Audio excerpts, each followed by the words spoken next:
What's happening, y'all? So I had a handful of thoughts just about this defense in general. And to be fair, I normally give a lot of my time to offense, because I'm an offense guy. I prefer offense. But I did think I needed to be fair to, the portion of Cowboy fans that tune into my content and my channel. I had to be fair to y'all because some of y'all have defensive questions. So I started doing the linebacker videos. I kind of looked at corners for a little bit. Y'all can check those guys out. But I feel like the most important piece of this defense for a number of reasons is Dontari Poe. And everybody, let's just take one big collective sip of water before we get started. Just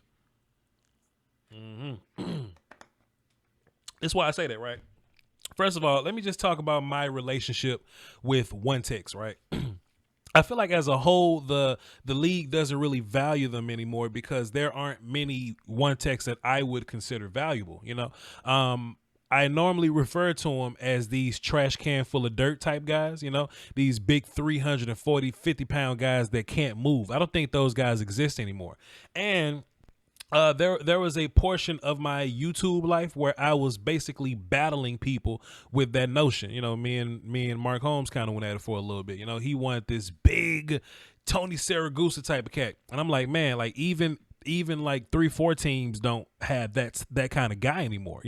Just some big object that can't be moved, that doesn't move really well. That doesn't exist. It doesn't exist in this football, right? So when you see big 350 guys now, you see guys that can kind of move around a little bit because movement is important. If you got a big object in the middle of your defense that can't move, I'm just going to run to the outside, right? I'm just going to run outside zone. I'm going to hook your end and log your front side tight end, your front side linebacker, which is the linebacker of the side that I'm running to. All I got to do is block that dude and block the end, then we're good to go. Because your one tech is not going to be athletic enough to get any movement, right? That's why Vita Vea was so important. That's why guys like Danny Shelton were so interesting when they were coming out, Sheldon Day. These big 350-pound some odd guys, and Danny Shelton ain't even great, right? But he big as hell and he can run. He big as hell and he can run. He ain't got to be the best, but if you can have that size in the middle and be able to move somewhat, just move somewhat, then you're considered more valuable than these other guys. You look at one techs like Antoine Woods, these one techs that mostly exist in the league. They may be 300 or so pounds, but they sacrifice that 30 to be able to move a little better. Antoine Woods can move a little bit. He can move a little better than a Tony Saragusa would. Take a look at your boy Dontari right here. Hold on. Hold on, buddy. Let's just take a look at your buddy Dontari right here. Number 5, he's your one tech. Let's just take a look at him. Let's just take a look at him. Come on, player.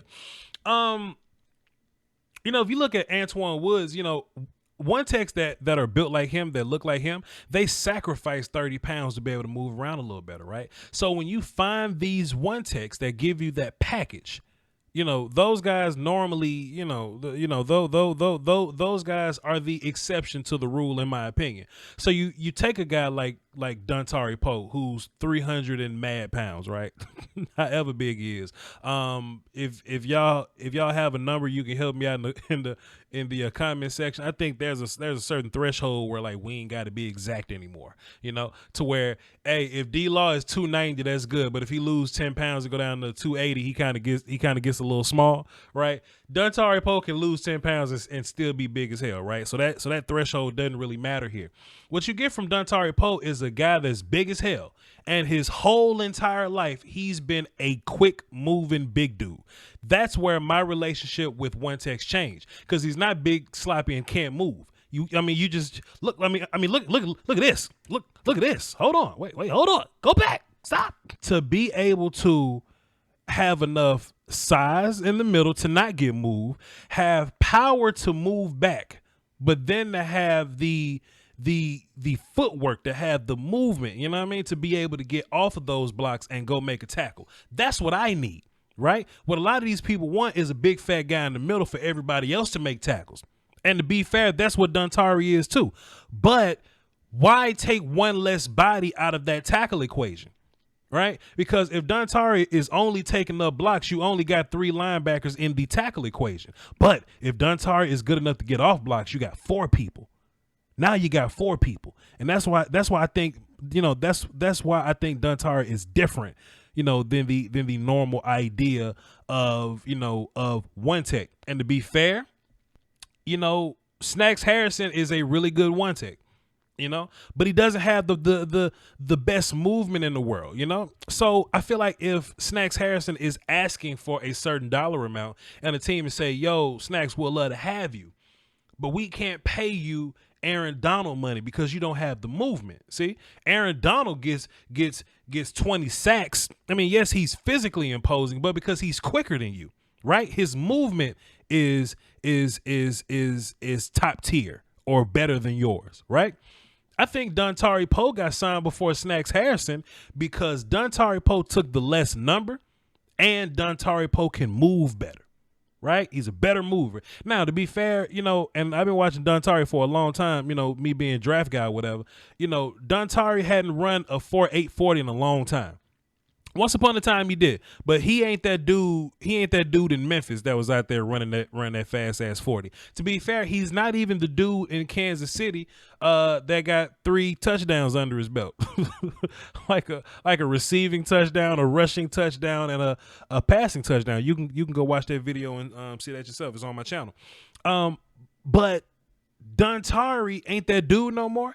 But even if he takes 2 steps back from that, because he's a little older now, he's like, 29 now, something like that, 29, 30.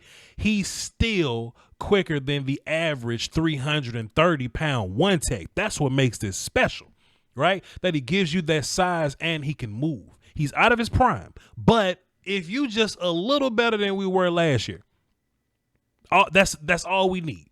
We just need improvement. You ain't got to be the best one tech in the league right now. Just be better than Antoine Woods. Just be good enough to put Antoine Woods on the bench. Right. And I think that's what we're going to get from Dontari Poe. Now, what makes Dontari Poe the most important piece on this defense, in my personal opinion, right? It's not the fact that he's going to be the best one tech in the league, or it's not the fact that he's going to come in and revolutionize the position or anything like that. Dontari is not going to come in and, he may not be a Pro Bowler this year, but what he's going to do is he's going to allow our other Pro Bowlers to be Pro Bowlers. That's what Dontari is going to do. Okay. So he himself may not be great, but if you think about Cowboys last year, right? I was always talking about Cowboys last year. If DeMarcus Lawrence is the most double team defensive end in the league and Robert Quinn is like 4th, right? What we need is the guys on the inside tearing blocks up. Basically, tearing them one-on-one blocks that they often get. That's what we need from them. Antoine Woods was getting one-on-one block. Malik Collins was getting one-on-one block. And DeMarcus Lawrence and Robert Quinn couldn't be free because the inside guys were only getting blocked by one guy, right? So what do you have with Dontari Poe? You have a guy that 8 times out of 10, if you're blocking him one-on-one, he's going to smoke you. That's big facts. It is what it is. Take a look at Dontari right here. Take a look at Dontari right here in A-gap, right? Let's slow this thing down. They're going to start off comboing him, right? They're going to start off 2-on-1. And to be fair, that's kind of what you want. But if you're a center and guard in this situation, right? Let's just pause it right there. 65 and 60. They're both comboing Dontari right now. 65 is supposed to come off on Luke Kuechly right here. With Dontari Poe, you present yourself with this situation. 65 either got to hang on this block long enough to not get 60 smoke, okay? But that means Luke gets to run free, or 65 has got to go get Luke, because when Luke sees it, he gets there. So 65 got to go get Luke. But that leaves number 60 one-on-one with Dontari, right? And the result that you get is not cute. 65 is going to leave, so now Dontari is one-on-one with your right guard there. There's nothing you can do with him. And I think that's going to be super valuable for what we're doing. For one, you got to double team Dontari, or at least combo him or give him some help. And what that's going to do is going to make Gerald McCoy in a one-on-one situation. It's going to put D-Law in a one-on-one situation. And whoever the hell from Team Toxic is going to be representing right defensive end, those guys are going to be in one-on-one situations. So inherently, your pass rush gets better. I think Dontari is more of a run stopper anyway, right? You know what I'm saying? For the most part. But I don't think Dontari gives you much in the passing game by himself. Dontari is not going to give you big sack numbers. But what he's going to do, I think you don't take him off the field very much. I mean, unless he's catching a break or something. But with him being out there, you enable Gerald McCoy to be a better pass rusher. You enable DeMarcus Lawrence to be a better pass rusher. Whoever the hell from Team Toxic is going to be representing right defensive end. They're going to be a better pass rusher because Dontari's going to be the guy that's demanding those doubles on the inside. That's what's going to be fun about this thing. But wait, children, there's more, because Dontari is not only affecting the run game and the pass rush, right? Because if you have a better pass rush, you have a better what? Yeah, you got better pass rush, you got better DBs. If you got two gangsters at defensive end, and you know what? They may not even be gangsters. Let's call D-Log gangster, and let's say that Alden Smith, Randy Gregory, whoever's over there got to prove themselves, right? No matter what defensive end you put over there, they're going to be better in one-on-one situations. And if they're really producing in that, they may not get sacks, but if they get more sacks than they did last year, plus pressure, Cheeto ain't got to cover so long. Jordan get to be a little more aggressive on these routes. We want to be a more, more physical on the defensive back end, our DBs or whatever. We want to be more physical. We want to take more chances. We want to be more, be more aggressive. We want to roll the dice in the bathroom a little bit more, right? If we going for turnovers, then you need pass rush. Dontari Poe making the pass rush better is going to make our safeties better. Hilarious Clinton Dix may not be the best tackler in the world, but if there's a ball fluttering in the air, he's on it. Trust me, player. But wait, there's more, because Dontari Poe isn't just directly affecting the DBs and the passing game and the pass rush. We finally get our linebackers running free now.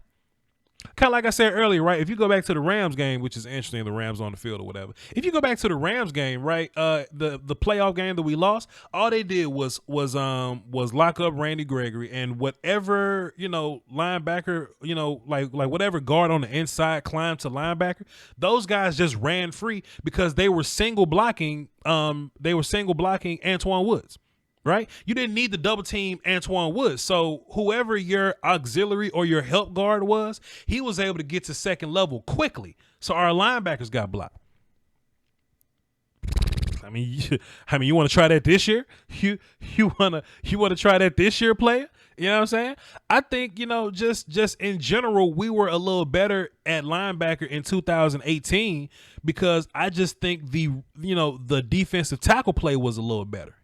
Antoine Woods was there, sure, and he's going to be healthy, but that gets better this year. Plus, Tyrone Crawford was around. That's going to be a thing, Robert Quinn was kind of a liability in the run game to me. So if your D-line as a whole gets better and your linebackers get a lot less action, then you may get a better season out of Jalen Smith and Leighton Vander Esch. And to be fair, Vander Esch may be a little more healthy because he's not getting thumped as much. He's not getting hit by guards as much. So maybe that keeps Vander Esch healthy. It keeps Vander Esch clean. A lot of people think I don't like Vander Esch. I don't have a problem with Vander Esch. In that draft, I rathered Derwin James or Harold Landry. Don't get me wrong there. But I don't see a problem with Vander Esch. My whole criticism with Vander Esch, right? And y'all can go watch that video. When he's running free, he's cold. When he's running free. But if he got to deal with blocks, he looks a little different. And that made me apprehensive. And we saw what Vander Esch looks like when he got to deal with blocks. I think this year we're going to see Vander Esch deal with a lot less blocks, and he's going to be back into that form that we expect him to be.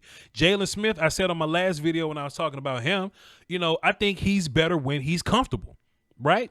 Instead of looking forward and seeing, Christian Covington, he's going to look forward to see 30 more pounds.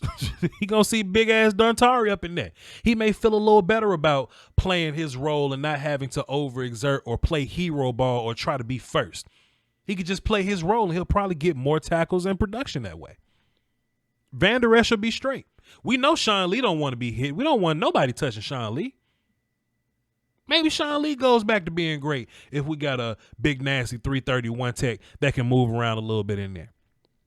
I think Dontari does so much So much for this defense, not just for the D line, not just for the one tech position. We get so good at one tech. I don't even want to say good because that's relative and I don't want to sound like a homer, even though I am. Forget y'all. But we get so much better at one tech. How I know we getting better? Because the dude that started last year on the bench. Antoine Woods on the bench. In my mind, that means we got better. So that's that, man. Dontari can really be the key to this thing, and he can make this entire defense top tier. He ain't got to be a Pro Bowler to do it. He ain't got to be a Pro Bowler to do it. All he got to do is eat up those one-on-one blocks so he can demand double team blocks so that the rest of my guys can be free. That's all I need from Dontari. Hey, man, I appreciate y'all for tuning in. This was a cool little video to do. You know, I was just watching a little bit of film. I wanted to kind of include y'all with me. This is kind of what this is. Not going to be too much editing. I just, just want to have a little conversation with y'all while I was watching and all that. Y'all like the video and hit the notification bell and all that good stuff so you know when we drop random ass live streams and film sessions in the middle of the week just like this. And follow me on Twitter, VOCHLOMBARDI. Couldn't do it without all my good Patreon people, my good PayPal, Cash App people. Y'all support is top tier, immaculate, it's pristine, it's perfect, it can't be touched, and we're continuing the rollout, and the channel will continue to be upgraded because of y'all contributions. And I just want to say thank you. Y'all hold it down for the Doski Woski and the Peasky Whiskey, man. Y'all go watch film on Dontari Poe on your own so that we can all be a little more well versed in the film land. All right, peace, y'all. The YouTube Illuminati is taking money away from your favorite content creators, and people often ask the best way to support the channel directly. I tell them that's subscribing to my Patreon. Just $1 a month would increase production and the frequency of uploads. Basically, that means more content for you. For less than a bag of almond M&Ms, you can support the channel, call dibs on requests for future videos, and you can have access to Patreon exclusive material like my throwback film sessions. That's patreon.com/Voch Lombardi. I appreciate the support. Doski Woski. Salute.